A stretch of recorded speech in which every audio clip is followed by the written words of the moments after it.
El actuar humano consciente. ¿Es el hombre en su pensar y actuar un ser espiritualmente libre? ¿O se encuentra sujeto al dominio de una necesidad absoluta? ¿De acuerdo con las leyes de la naturaleza? Pocas cuestiones se han tratado con tanta sagacidad como esta. La idea de la libertad de la voluntad humana cuenta tanto con un gran número de partidarios vehementes, como de adversarios obstinados.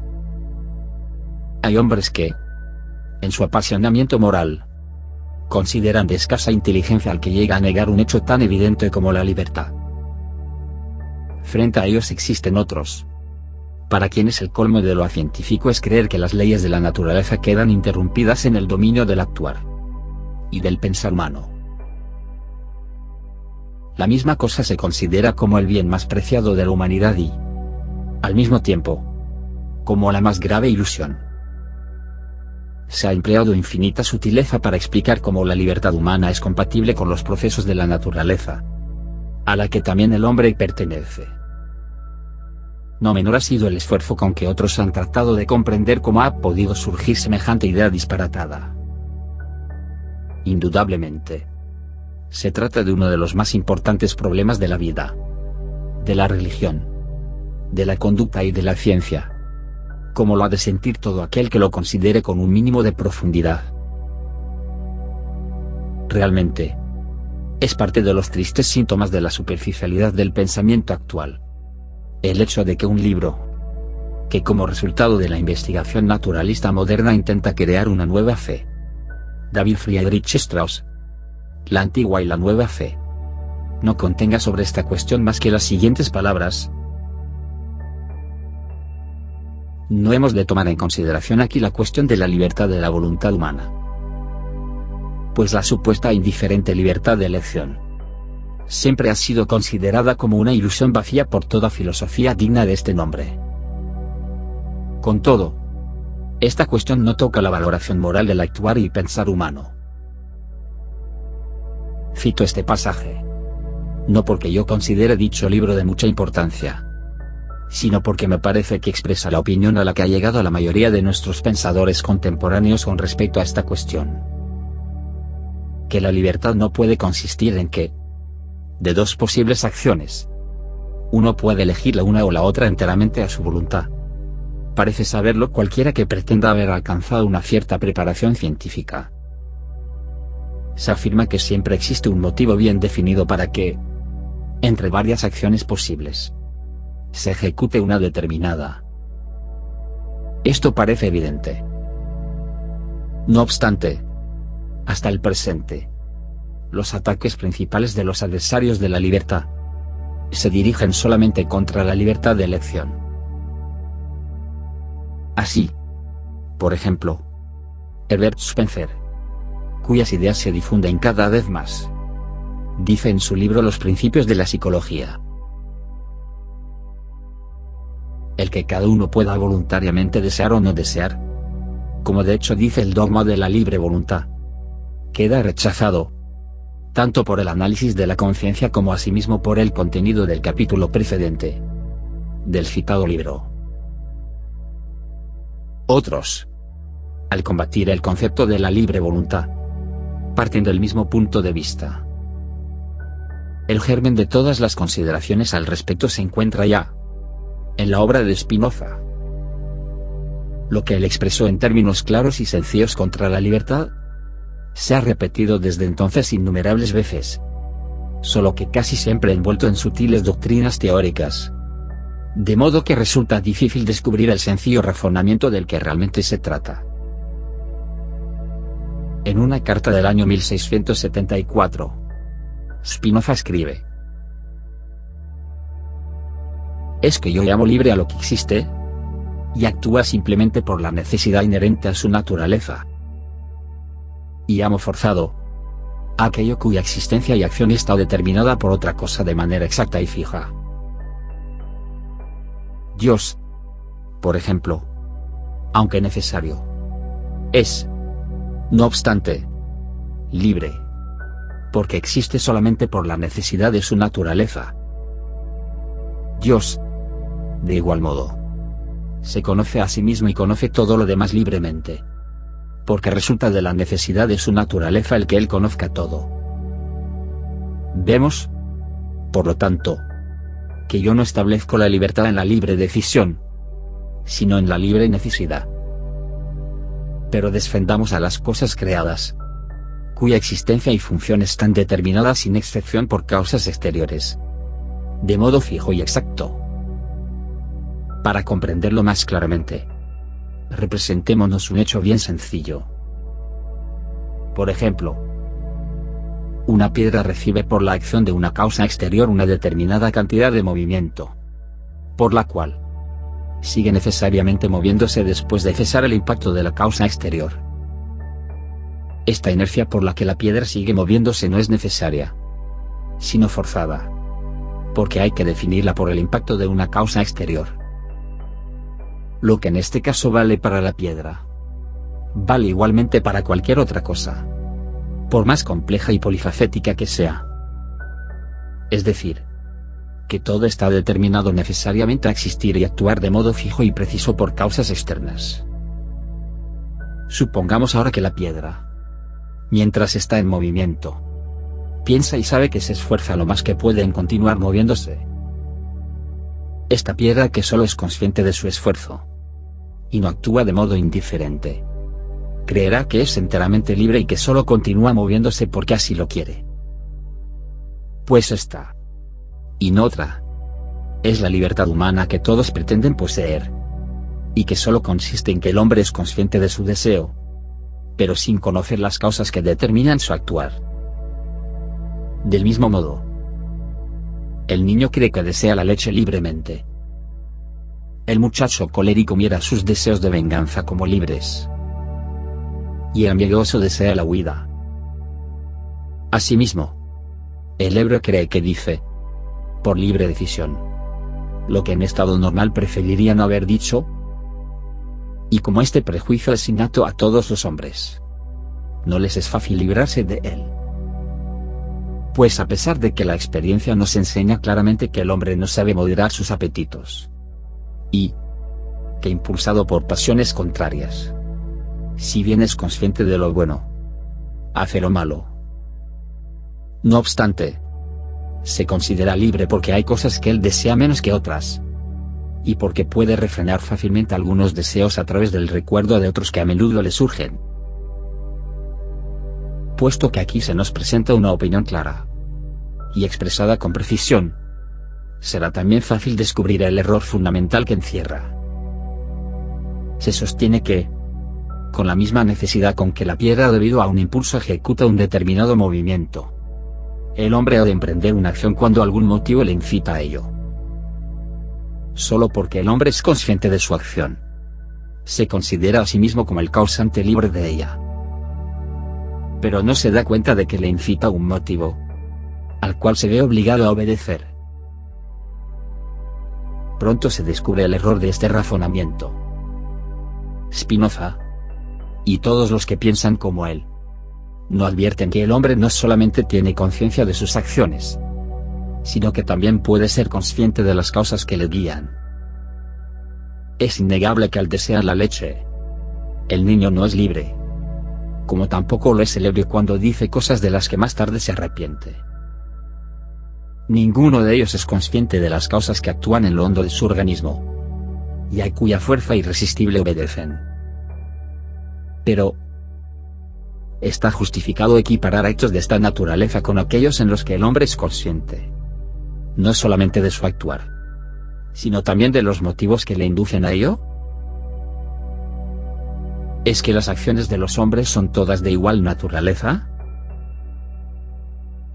Se puede, con rigor científico, colocar la acción del guerrero en el campo de batalla, la del investigador en el laboratorio, la del hombre de Estado en complejos asuntos diplomáticos, en el mismo nivel que la del niño al desear la leche.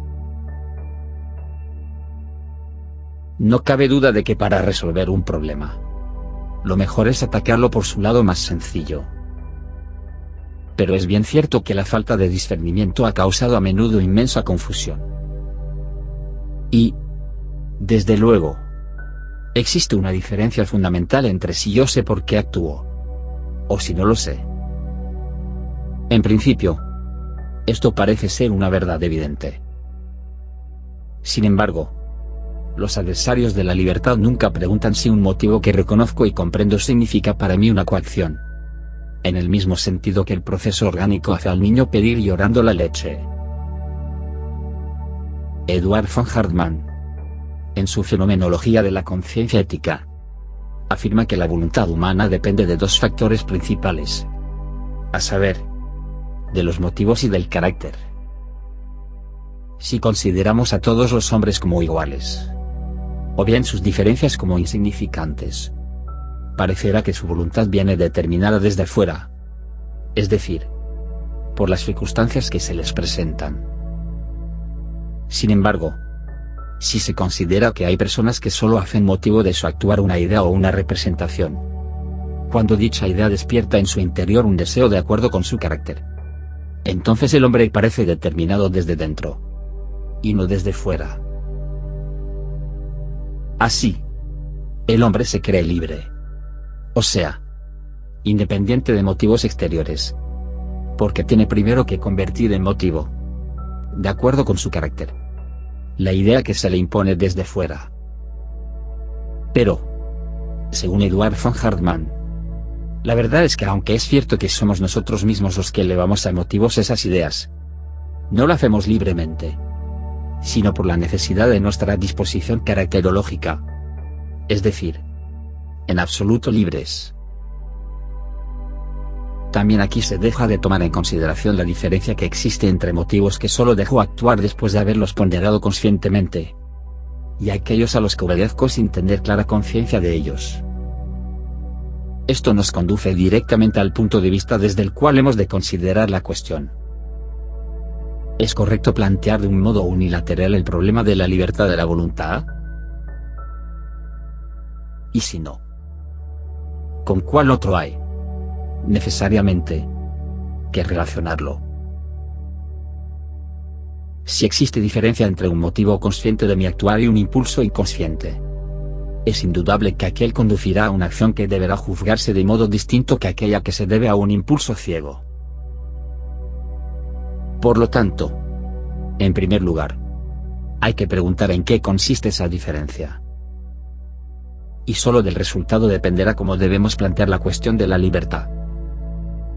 ¿Qué significa ser consciente de los motivos de su actuar? Esta pregunta no se ha tomado suficientemente en cuenta porque, lamentablemente, siempre se ha partido en dos lo que es un todo indivisible. Esto es, el hombre. Y se ha hecho una distinción entre el que actúa y el que tiene conocimiento, sin considerar debidamente a aquel de quien se trata principalmente. O sea, el que actúa a partir del conocimiento.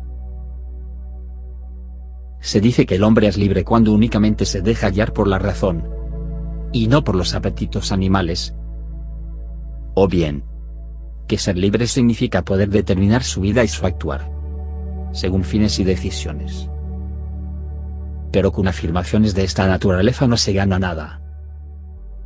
Pues esta es precisamente la cuestión.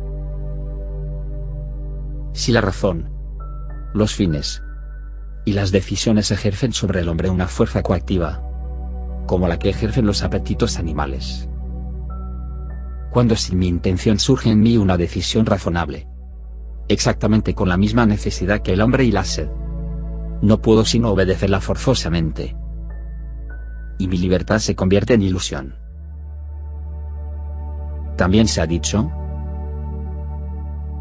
ser libre no significa poder querer lo que se quiere, sino poder hacer lo que se quiere. Este pensamiento lo ha caracterizado con agudeza el poeta y filósofo Robert Hammerling en su obra Atomística de la voluntad. El hombre puede ciertamente hacer lo que quiere, pero no puede querer lo que quiere, puesto que su voluntad está determinada por motivos. ¿No puede querer lo que quiere? Examinemos más de cerca estas palabras. ¿Tienen realmente sentido? Entonces, ¿La libertad del querer debería consistir en poder querer algo sin razón y sin motivo? Pero, ¿qué significa querer, sino tener un motivo de hacer o de desear una cosa más que otra? Querer algo sin razón o sin motivo significaría querer algo sin quererlo. Al concepto de querer se une inseparablemente el concepto del motivo. Pues sin un motivo determinante la voluntad se convierte en una facultad vacía. Solo por el motivo se hace activa y real. Por lo tanto, es enteramente correcto decir que la voluntad humana no es libre, en cuanto que su dirección está siempre determinada por el motivo más fuerte. Por otra parte, hay que admitir que frente a esta falta de libertad es absurdo hablar de una concebible libertad de la voluntad, que consistiría en poder querer lo que no se quiere. También en este caso se habla solamente de motivos en general, sin tomar en consideración la diferencia entre los motivos inconscientes y los conscientes. Si tengo forzosamente que obedecer a un motivo, porque se evidencia como el más fuerte entre otros, la idea de libertad deja de tener sentido. ¿Cómo puede tener importancia para mí el poder hacer algo o no, si el motivo me fuerza a hacerlo? Lo que importa ante todo no es la cuestión de si yo, a causa de un motivo, puedo hacer algo o no, sino si solamente existen motivos que actúan necesariamente.